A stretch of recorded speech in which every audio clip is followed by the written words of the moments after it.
Mi vecina loca miente diciendo que ella y sus hijos tenían acceso a mi jacuzzi porque son las reglas del vecindario, pero cuando me negué intentó robarse el agua y la envenenó. Acabo de crear esta cuenta porque un amigo insistió muchísimo en que publicara esto aquí. No soy usuario habitual de Reddit, no sé bien cómo formatear historias largas, pero me dijo que no importaba, que lo importante era contar todo tal como pasó. Y honestamente, después de lo que viví estos últimos meses, necesito desahogarme y quizá también escuchar opiniones externas, porque todavía me cuesta creer que todo esto sea real. Vivo en una zona montañosa, semirural, bastante tranquila.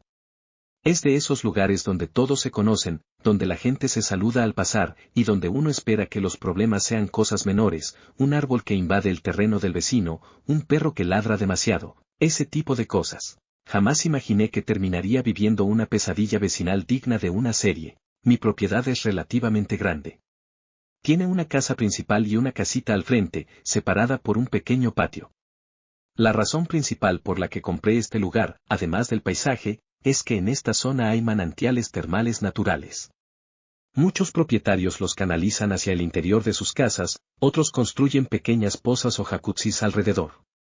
En mi caso, tengo un jacuzzi al ras del suelo, alimentado directamente por uno de esos manantiales. Es exterior, está en mi patio trasero y, sinceramente, es una de las cosas que más disfruto de mi casa. Detrás de todas las casas del vecindario corre un arroyo pequeño, más bien un arroyito, que atraviesa los patios traseros. No es enorme, pero baja con suficiente agua como para que todos lo usemos de alguna manera. Algunos riegan huertos, otros llenan pequeñas pozas naturales, otros simplemente lo dejan correr como parte del paisaje. Yo tengo un huerto de frutas y pimientos que cuido con obsesión. Lo riego con ese arroyo y le dedico tiempo, paciencia y cariño. Para mí no es solo un pasatiempo, es algo que realmente disfruto. Para que se entienda mejor el entorno, mi vecino de la derecha, al que llamaré J, es un tipo súper tranquilo. Él hizo unos pequeños pozos alimentados por el arroyo. 2 casas más abajo hay otra propiedad con un manantial parecido al mío. En general, todos usan el agua, pero cada uno en su propio terreno. Ahora bien, antes de mudarme, los antiguos dueños me hicieron una advertencia bastante clara. Cuando firmábamos los últimos papeles de la casa, me dijeron algo así como, todo es perfecto acá, salvo una cosa, la vecina de la izquierda. No te relaciones con ella. Evita problemas. No me dieron demasiados detalles. Solo mencionaron que había intentado demandarlos, diciendo que parte del terreno era suyo legítimamente. El juicio había sido desestimado, pero la situación había sido tensa. Me dijeron que era conflictiva, insistente y que siempre buscaba sacar ventaja de todo. En ese momento pensé que era la típica exageración de vendedores cansados de un mal vecino. Nada fuera de lo común. Spoiler, no estaban exagerando. Cuando me mudé, a los pocos días golpearon mi puerta. Eran 3 niños, calculo que de unos 8, 9 y 10 años. Traían galletas caseras, me dieron la bienvenida al vecindario y fueron increíblemente amables. Me parecieron dulces, educados. Pensé, bueno, claramente la historia de los antiguos dueños era una exageración. Al poco tiempo conocí a su madre. Decidí invitar a la familia a una pequeña barbacoa. Pensé que era una buena forma de integrarme al vecindario, empezar con el pie derecho y conocer a todos. La vecina aceptó. Vino con su esposo y los niños. Desde el momento en que cruzó la puerta de mi casa, algo se sintió raro. Ni bien entró, empezó a hablar. No de cosas normales, no de qué linda casa o bienvenido al barrio, sino de algo que ella llamó las reglas del vecindario. Al principio, no voy a mentir, sonaban razonables. No poner música fuerte después de las 9 de la noche. No ocupar la calle con autos. Mantener el frente prolijo. Todo eso me parecía sentido común. Yo asentía, pensaba que estaba bien. Hasta que, de pronto, cambió el tono. Empezó a hablar del arroyo y de los manantiales. Dijo, con total seguridad, que los niños podían estar en todas las partes del arroyo, incluso en patios privados. Dijo también que los manantiales eran de uso común, y que todos los vecinos podían usarlos libremente, sin importar de quién fuera el terreno. Ahí levanté la cabeza, porque yo tengo el único manantial activo en mi patio inmediato. Y nadie, absolutamente nadie, me había dicho jamás que eso fuera comunitario. La interrumpí con calma y le dije algo como, perdón, pero no me siento cómodo con que personas entren a mi patio sin permiso, y mucho menos que usen mi jacuzzi. Ella resopló. Literalmente resopló, como si yo fuera un niño caprichoso. Dijo que todos los vecinos estaban de acuerdo con esas reglas. Le respondí que, aún así, yo no estaba de acuerdo. No discutió. No gritó. Simplemente me ignoró y siguió hablando, como si yo no existiera. Siguió enumerando reglas cada vez más cuestionables, algunas directamente absurdas. El resto de la noche transcurrió sin incidentes, pero yo ya sabía algo con certeza. No quería repetir esa experiencia. En los días siguientes, hablé con varios vecinos. Les pregunté directamente por esas supuestas reglas. Todos, absolutamente todos, me dijeron lo mismo. Eso es mentira. Ella se inventa reglas. Mantenete lejos. Ya causó problemas antes. Uno incluso se rió y me dijo, bienvenido al barrio. Ya conociste a la vecina loca. Decidí ir a hablar con ella una última vez, de forma directa y clara. Fui a su casa y le dije que había hablado con los vecinos y que no me sentía cómodo con que nadie entrara a mi propiedad sin permiso. Ella volvió a resoplar, dijo un seco ok, y cerró la conversación. Pensé que ahí terminaría todo. Estaba muy equivocado. Después de aquella conversación incómoda, decidí hacer exactamente lo que todos los vecinos me habían recomendado, mantener distancia. No volví a hablar con la vecina loca ni con su familia. Si nos cruzábamos, asentía con la cabeza y seguía de largo. Nada más. Durante algunos días, todo estuvo tranquilo. Demasiado tranquilo, en retrospectiva. Una semana después, volví a casa del supermercado. Dejé las bolsas en la cocina y salí al patio trasero para revisar el huerto y, de paso, relajarme un rato en el jacuzzi. Cuando doblé por el sendero de piedra, me quedé completamente paralizado. Los hijos de la vecina loca estaban dentro de mi jacuzzi, chapoteando, riéndose, como si fuera una piscina pública. Mi jacuzzi está afuera, sí, pero normalmente tiene una tapa pesada, grande, pensada para conservar el calor y evitar accidentes.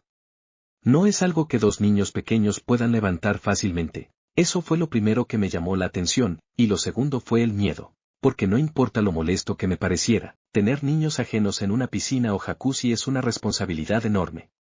Un resbalón, un accidente, cualquier cosa, y el problema sería mío. Me acerqué de inmediato y les dije, con voz firme pero tranquila, que no tenían permitido estar ahí, que salieran del agua y se fueran de mi patio inmediatamente. Los tres se plantaron.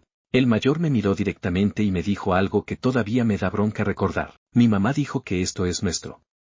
Que podemos usarlo cuando queramos. Les respondí que eso no era cierto, que esa era mi propiedad, y que tenían que irse ahora mismo. Al principio se resistieron, discutieron, insistieron en que eran las reglas, pero al final, después de unos minutos tensos, salieron del jacuzzi y se fueron. Antes de que alguien piense que fui un imbécil por echarlos, quiero dejar algo claro, no los grité. No los insulté. No los toqué. Simplemente no voy a permitir niños sin supervisión en algo que puede ser peligroso. Cuando se fueron, me quedé mirando el jacuzzi un buen rato, con el corazón acelerado. Ahí entendí que esto no iba a terminar bien si no hacía algo. Fui directamente a una ferretería y compré candados nuevos para todos los portones del patio. Pensé que eso pondría un límite claro y definitivo. Estaba equivocado otra vez. Cuando regresé, la vecina loca ya estaba en mi patio. Ni siquiera tocó la puerta. Estaba parada ahí, furiosa, exigiendo saber por qué había echado a sus hijos. Me empezó a recitar nuevamente las reglas del vecindario, con ese tono condescendiente que ya le conocía. Le dije, sin rodeos, que se fuera inmediatamente de mi propiedad. También le dije, mintiendo descaradamente, que mi cámara de seguridad estaba grabando todo. Se quedó congelada un segundo, y después explotó. Me insultó durante 1 o 2 minutos. Gritó que yo era egoísta, que no entendía cómo funcionaba el vecindario, que me iba a arrepentir. Finalmente se fue, lanzándome una última mirada llena de odio. No tenía cámaras de seguridad en ese momento, pero esa misma noche, desde el sofá, pedí varias por Amazon. Al día siguiente transcurrió sin incidentes. Aproveché para trasplantar muchas plantas que tenía en el balcón del departamento anterior hacia el huerto que se riega con el arroyo. Estaba feliz, concentrado, tratando de ignorar todo lo demás. Pero noté algo inquietante. La vecina loca no dejaba de mirar por encima de la cerca. No era una mirada casual. Era constante. Observadora. Incómoda. Sentí que estaba esperando algo. Durante las semanas siguientes, empezó una nueva etapa del conflicto. La vecina loca comenzó a quejarse absolutamente de todo, que los árboles de mi patio daban demasiada sombra, que el color de mi cerca no combinaba con el vecindario, que yo estaba alterando el curso del arroyo. Cada tanto aparecía, decía algo y se iba cuando yo le pedía que se marchara. Entonces, hace unas 3 semanas, tuve que irme un par de días a la boda de un amigo. Pensé que el descanso me vendría bien. No sabía que ese viaje iba a desatar el verdadero infierno. Me fui a la boda de mi amigo pensando que unos días lejos me iban a ayudar a despejar la cabeza. El conflicto con la vecina loca ya me tenía cansado, pero creí que, con los candados nuevos y la advertencia clara, no se atrevería a hacer nada más. Otra vez, estaba equivocado. La primera noche fuera empecé a recibir alertas de movimiento en el celular. Al principio pensé que serían animales. Vivo en una zona semi-rural, no es raro que algún ciervo o mapache pase por el patio. Pero cuando abrí una de las notificaciones y miré el video, se me heló la sangre. Eran los hijos de la vecina loca, otra vez en mi patio. No estaban en el jacuzzi esta vez, pero jugaban dentro de mi huerto, corriendo entre los surcos, pisoteando plantas que yo había cuidado durante semanas. Mis pimientos. Mis frutas. Todo aplastado como si no valiera nada. Me hervía la sangre, pero estaba a horas de distancia. Le escribí de inmediato a J, mi vecino tranquilo, y le pedí si podía ir a echarlos. Él aceptó sin problema. Cuando llegó, los chicos se fueron, como siempre, sin asumir ninguna culpa. Si te estás preguntando por qué no llamé a la policía en ese momento, no iban a hacer nada. Eran niños. Y en este tipo de zonas, las autoridades suelen pedir arreglarlo entre vecinos. Aún así, algo no me cerraba. Esto ya no parecía simple desobediencia infantil. Empecé a sospechar que la vecina loca los mandaba a propósito, pero no tenía pruebas claras. Al día siguiente, ya de regreso a casa, me llegó otra alerta de movimiento mientras iba manejando.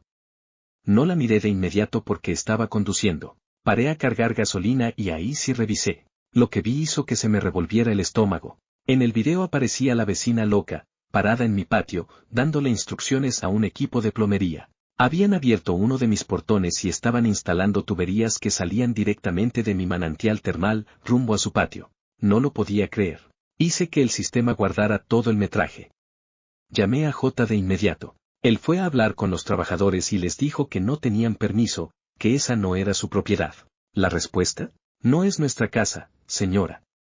Nos contrataron. Ahí llamé a la policía. Cuando llegué a casa, el equipo de plomería ya había terminado. Estaban saliendo por mi portón con un candado roto tirado en el suelo cuando llegó la patrulla. Los policías hablaron con ellos primero. Los trabajadores dijeron que los había contratado la propietaria de la casa vecina. Yo me acerqué y les dije algo muy simple: yo soy el propietario de esta casa.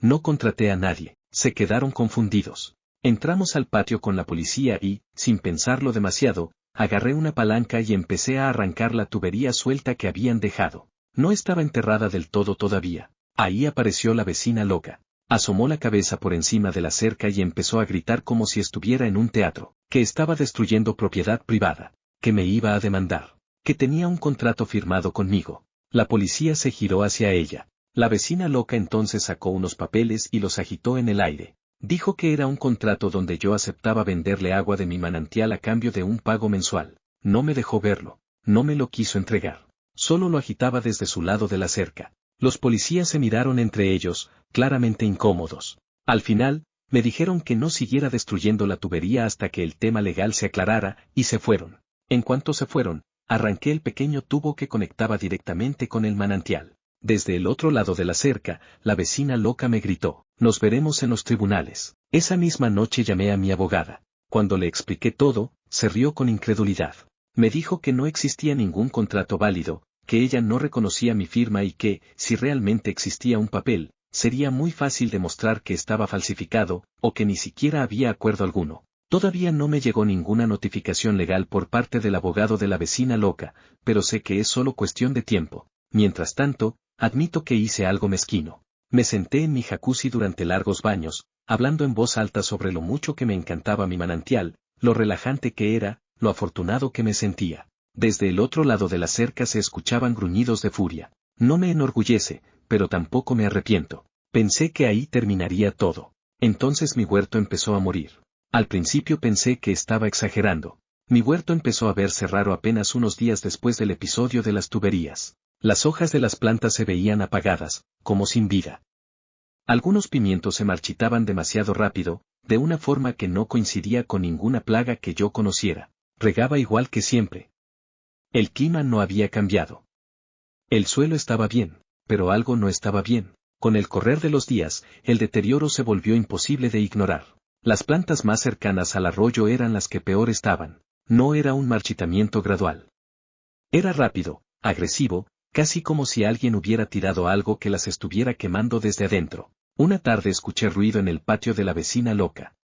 Voces, movimiento, un golpe metálico. Algo me dijo que mirara. Me asomé con cuidado, y lo vi. La vecina loca estaba volcando lentamente un bidón enorme de químicos directamente en el arroyo. No fue rápido. No fue accidental. Lo hacía despacio, como si quisiera asegurarse de que todo el contenido bajara corriente abajo. Mi estómago se hundió. No sabía qué era exactamente. No olía a cloro.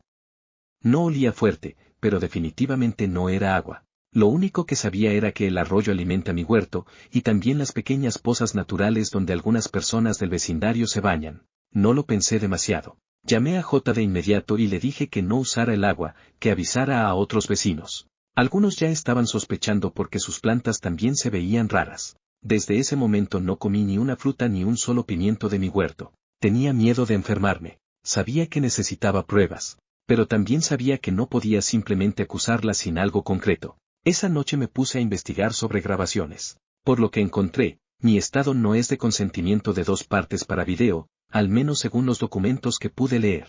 Aún así, no quería meterme en problemas legales, así que decidí ser cuidadoso. Al día siguiente hice un cross-post mental. Esto es tan absurdo que necesito más opiniones. Tenía abogada, sí, pero escuchar consejos gratis de internet nunca viene mal. Pedí tiras para analizar el agua, que llegarían al día siguiente. Mientras tanto, J tuvo una idea brillante: usar un tambor grande de su garaje para desviar temporalmente el agua del arroyo, antes de que llegara a mi patio. Hablamos con varios vecinos. Todos estuvieron de acuerdo. Uno incluso sugirió bloquear el inicio del arroyo, ya que es apenas una pequeña salida de un arroyo mayor.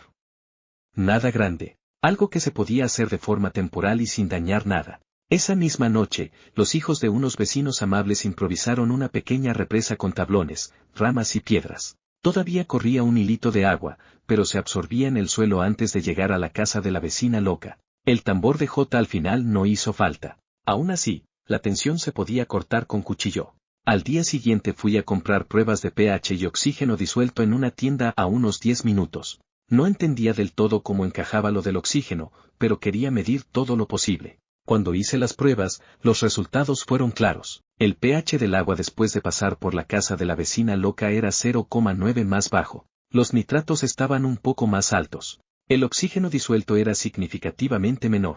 No soy químico, pero 0,9 de diferencia en pH no es poco. Empecé a pensar que quizás había vertido vinagre doméstico en grandes cantidades. Eso explicaría muchas cosas. También podría ser algún herbicida. Mientras procesaba todo esto, me llegó el comentario que lo cambió todo. Una vecina de arriba de la calle, con la que la vecina loca sí se habla, vino a contarme algo. La vecina loca se había quejado con ella de que yo era un imbécil egoísta por no dejar que sus hijos usaran mi jacuzzi. Y, sin darse cuenta, se le escapó la verdad. Dijo que había vertido vinagre doméstico en el arroyo como acto de justicia. Justicia. Además, le mostró a esta vecina el supuesto contrato de las tuberías. La vecina lo vio con atención y me confirmó algo clave. No estaba firmado por mí. Ni siquiera había espacio para mi firma. Era solo un papel firmado por ella y su abogado. Ahí entendí que esto ya no era solo un conflicto vecinal. Era delito. Esa misma noche envié toda la información, fotos, videos y resultados de pruebas a una ONG ambiental local. Tienen contactos dentro de agencias de protección ambiental, y este tipo de vertidos entra exactamente en lo que investigan. Un par de horas después, la policía estaba en la casa de la vecina loca. Se la llevaron a la comisaría. Un rato más tarde, volvió. No sé si pagó fianza, si solo la llevaron a declarar o qué. Solo sé que volvió, y me gritaba groserías desde el otro lado de la cerca mientras yo tomaba café. Aún así, pensé que lo peor ya había pasado. No tenía idea de lo equivocada que estaba esa suposición. Después del episodio del arroyo, pensé que la vecina loca iba a bajar un cambio. Error de principiante. Durante unos días estuvo extrañamente tranquila. Demasiado tranquila. No gritaba. No mandaba a los chicos. No aparecía mágicamente en mi patio cada vez que me metía al jacuzzi. Ese silencio era una bandera roja gigante. Una noche, estaba trabajando en la computadora cuando, de golpe, se me cortó la luz. Pensé que era un apagón general, pero miré por la ventana y vi todas las casas de la cuadra con las luces prendidas. Fui al tablero, y todos los disyuntores estaban abajo. Ahí entendí todo. Mi tablero eléctrico está en un lateral de la casa, del lado de la cerca que da a su propiedad. No está bajo llave porque nunca lo había necesitado. Jamás pensé que alguien sería tan mezquino. Volví a subir los disyuntores. 10 minutos después, otra vez a oscuras. Esta vez sí miré las cámaras en vivo. Ahí estaba ella, con una linterna en la boca, bajando los disyuntores uno por uno, con una calma que daba miedo. Llamé a la policía. Cuando llegaron, ella ya había vuelto a su casa. Les mostré el video. Los policías suspiraron, claramente cansados de esta novela. Fueron a tocarle la puerta. Ella negó todo. Dijo que mis cámaras la espiaban, que yo era un acosador, que estaba grabando ilegalmente. Los policías miraron la ubicación de las cámaras. Todas apuntaban exclusivamente a mi propiedad.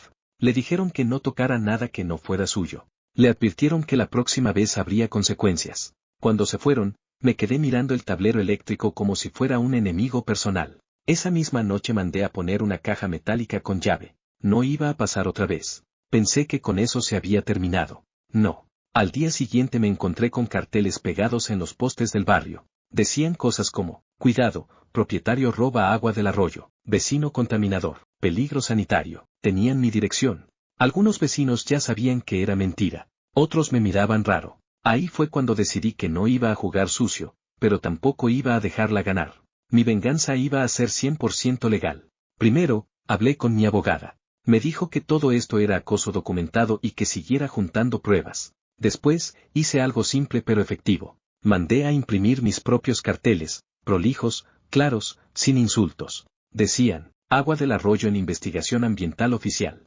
Evite su uso temporalmente, nada más. Los puse en mi cerco, visibles desde la calle. También envié un mail al grupo del vecindario explicando, de forma tranquila, que había una investigación en curso por vertido ilegal de químicos, y que por seguridad todos debían evitar usar el agua. No nombré a nadie, pero todos entendieron. La vecina loca explotó. Empezó a gritar desde su patio que yo la estaba difamando, que iba a demandar a todos, que ella era una madre ejemplar. Esa noche volvió a aparecer en mi patio. No entró. Solo se quedó parada del otro lado de la cerca, mirándome fijamente mientras yo estaba en el jacuzzi. Fue perturbador.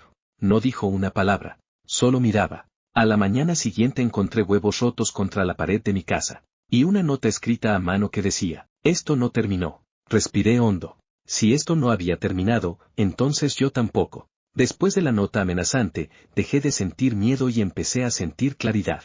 La vecina loca ya no estaba improvisando. Esto era acoso directo, constante y documentable. Y cometió un error fundamental. Pensó que yo iba a cansarme antes que ella. Lo primero que hice fue reforzar todo. Instalé 2 cámaras más, una con vista panorámica del lateral de la casa y otra apuntando exclusivamente al área del tablero eléctrico y la cerca. Todo con fecha, hora y respaldo en la nube. Después fui directo a la comisaría y presenté una denuncia formal por acoso. No una llamada, no un aviso. Una denuncia escrita, con videos, fotos y testimonios de vecinos. El oficial que me atendió fue claro. Esto ya no es una pelea vecinal. Esto es un patrón. Eso fue música para mis oídos. Esa misma semana, mi abogada inició el proceso para solicitar una orden de alejamiento. No era inmediata, pero el expediente ya estaba en marcha. Mientras tanto, la investigación ambiental seguía su curso. La ONG me avisó que habían tomado muestras del arroyo y que los resultados preliminares confirmaban la presencia de ácido acético en concentraciones anormales. Traducción, vinagre. Mucho vinagre. Lo suficiente como para dañar plantas, alterar el ecosistema y hacer el agua no apta para contacto humano. Cuando la vecina loca se enteró de esto, perdió completamente el control. Una tarde estaba trabajando en el jardín cuando escuché pasos rápidos. Levanté la vista y la vi cruzando mi portón abierto, sin permiso, sin dudar. Empezó a gritarme en la cara, que yo había arruinado su reputación, que todo era culpa mía, que sus hijos estaban traumados porque ya no podían jugar en su jacuzzi. Ahí cometió el error.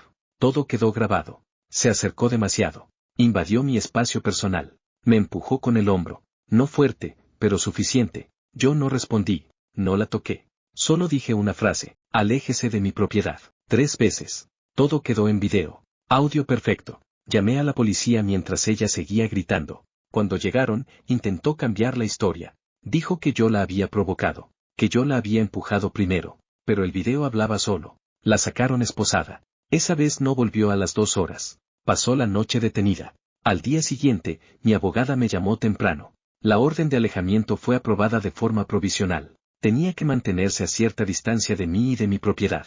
Cualquier violación iba a ser tomada muy en serio. Le notificaron ese mismo día. Desde ese momento, el vecindario cambió. Silencio absoluto de su lado. Persianas cerradas. Nada de chicos corriendo. Nada de gritos. Pensé que, por fin, había llegado la calma. Pero aún quedaba el último acto. La notificación llegó un martes a la mañana. No fue una carta cualquiera. Era oficial, con sellos, membretes y ese tono frío que solo usan los organismos del Estado. La agencia ambiental había terminado el informe preliminar. Conclusión: vertido ilegal de sustancias químicas en un curso de agua natural. Traducción simple: la vecina loca estaba en problemas muy serios. Ese mismo día, 2 camionetas blancas se estacionaron frente a su casa. Personas con chalecos, carpetas y guantes empezaron a entrar y salir de su patio. El vecindario entero miraba desde las ventanas. Tomaron más muestras. Revisaron el suelo. Fotografiaron el punto exacto donde había tirado los bidones. Yo no hice nada. Solo miré desde mi porche,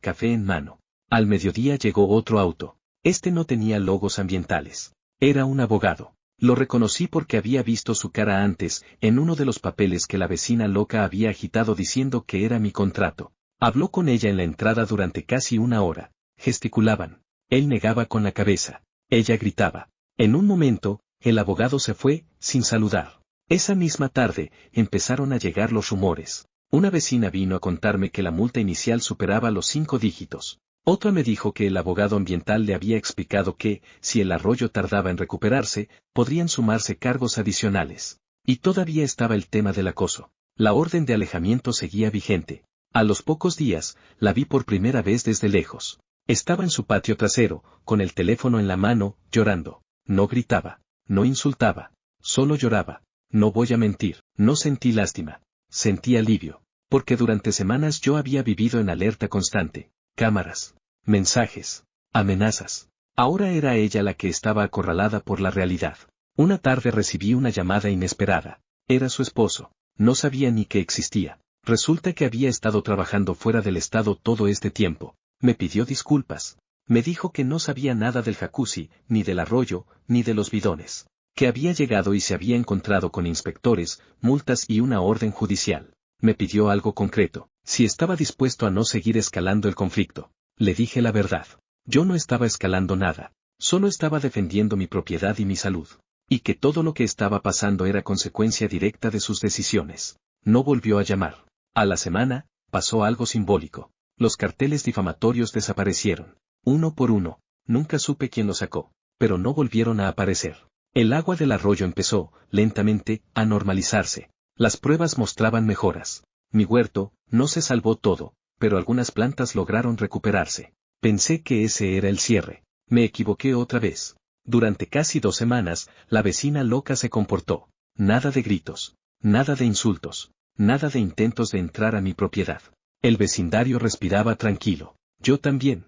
La orden de alejamiento seguía vigente y estaba muy clara. No podía acercarse a mí ni a mi casa a menos de cierta distancia, ni directa ni indirectamente. Eso incluía usar a terceros. Esto es importante. Una noche, estaba regando lo poco que quedaba del huerto cuando vi algo raro. Una sombra. No del lado de mi patio, sino del lado de la calle. Me acerqué con cuidado y vi a uno de sus hijos, parado cerca de mi cerco, mirando hacia adentro. No hacía nada. Solo miraba. No le dije nada. Entré a la casa y miré las cámaras. Desde otro ángulo se veía perfecto. La vecina loca estaba parada más atrás, escondida entre los árboles de su jardín delantero, observando. No cruzó la línea. No habló. Pero estaba ahí, mandando al chico. Eso fue suficiente. Llamé a mi abogada antes de llamar a la policía. Me dijo una sola frase. Eso es una violación. Llamé a la policía. Cuando llegaron, ella intentó defenderse diciendo que solo había salido a tomar aire, que su hijo estaba jugando, que yo era paranoico.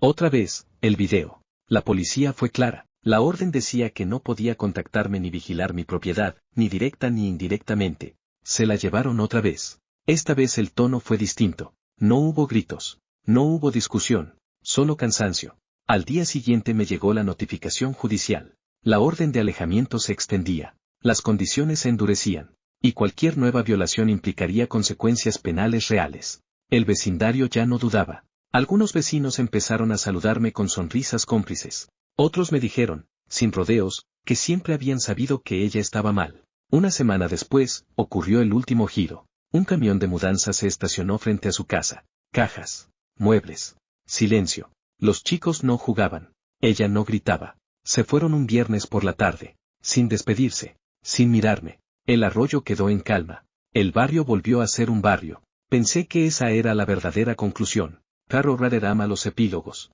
El día después de la mudanza fue raro. Desperté y no escuché nada. Ni gritos, ni chicos corriendo, ni golpes contra la cerca. Solo pájaros. Durante semanas había vivido con el cuerpo en tensión constante, esperando el próximo conflicto. Ese silencio me costó procesarlo. El arroyo, poco a poco, empezó a recuperarse. Las pruebas finales mostraron que los niveles de acidez volvían a la normalidad.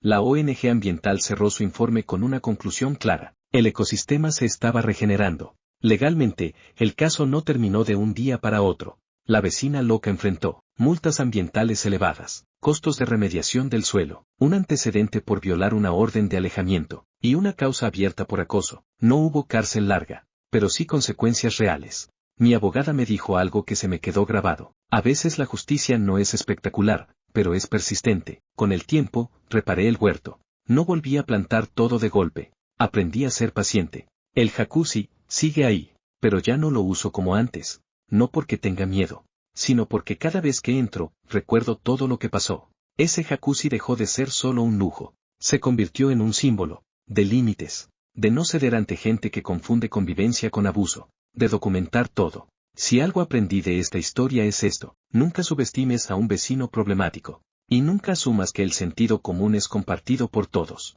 Ah, y algo más. Cambia absolutamente todas las cerraduras. Cercos reforzados. Luces con sensores. Cámaras de sobra. No por paranoia. Por tranquilidad. Si llegaste hasta acá, gracias por leer. Y si alguna vez alguien te dice que tiene derecho a usar tus cosas porque sí, corre. Pasaron varios meses desde que la casa quedó vacía. Durante ese tiempo pensé muchas veces que todo había terminado, pero estaba equivocado en un detalle importante. Las consecuencias reales nunca son inmediatas. Un día recibí una carta certificada. No era una demanda, no era una amenaza, era una notificación formal de la agencia ambiental. El informe final estaba cerrado. Y era brutal. La vecina loca, o mejor dicho, la exvecina, fue declarada responsable de contaminación intencional de un curso de agua, daño ambiental con impacto en propiedades vecinas, uso indebido de químicos domésticos a gran escala, negligencia agravada por reincidencia y advertencias previas. Además, el documento aclaraba algo que me sorprendió incluso a mí: el hecho de que hubiera niños expuestos al agua contaminada agravó la sanción. El monto total de las multas y costos superaba ampliamente lo que vale una casa promedio en la zona. Entendí entonces por qué se habían ido tan rápido. La casa entró en venta poco después. Precio bajo. Fotos malas. Descripción vaga. Nueva oportunidad, decía el anuncio. Los vecinos sabían la verdad. Tardó meses en venderse. Mientras tanto, el vecindario empezó a volver a la normalidad, pero con cambios. Varias personas instalaron cercos. Otros pusieron cámaras. Algunos incluso me agradecieron. Uno me dijo algo que me quedó grabado: si no le ponías un freno vos, alguien iba a salir lastimado. Ahí entendí que esta historia nunca fue solo sobre mi jacuzzi. Fue sobre límites. Sobre lo peligroso que puede ser cuando alguien cree que sus deseos están por encima de la ley, de la salud y del sentido común. Yo también cambié. Antes era el tipo que evitaba el conflicto a toda costa. Ahora soy alguien que documenta todo, pregunta, consulta, y no cede solo para evitar ruido. El silencio cómodo es caro. La paz verdadera se construye. Si estás leyendo esto en Reddit, probablemente te preguntes: ¿valió la pena todo este estrés por un jacuzzi? La respuesta corta: sí. La respuesta larga: esto nunca fue por el jacuzzi. Fue por la invasión constante, por la mentira repetida, por la manipulación, por usar a los hijos como excusa, por contaminar agua ajena solo para castigar. Fue por alguien que confundió convivencia con control. Hoy, cuando entro a mi patio, siento algo que no sentía antes: tranquilidad. No porque el problema se haya ido, sino porque aprendí a defenderme. Si esta historia sirve para algo, que sea para esto. No ignores señales tempranas. No subestimes a personas conflictivas. Documenta absolutamente todo. Pedí ayuda legal antes de explotar. Y nunca asumas que seguro no va a llegar tan lejos, porque algunas personas sí llegan. Y cuando lo hacen, dejan un desastre atrás. Para los que se preguntan, no, no me arrepiento. No, no haría nada distinto. Y sí, volvería a decir que no 1000 veces más. El jacuzzi sigue siendo mío. El agua también. Y mi paz, ahora está blindada.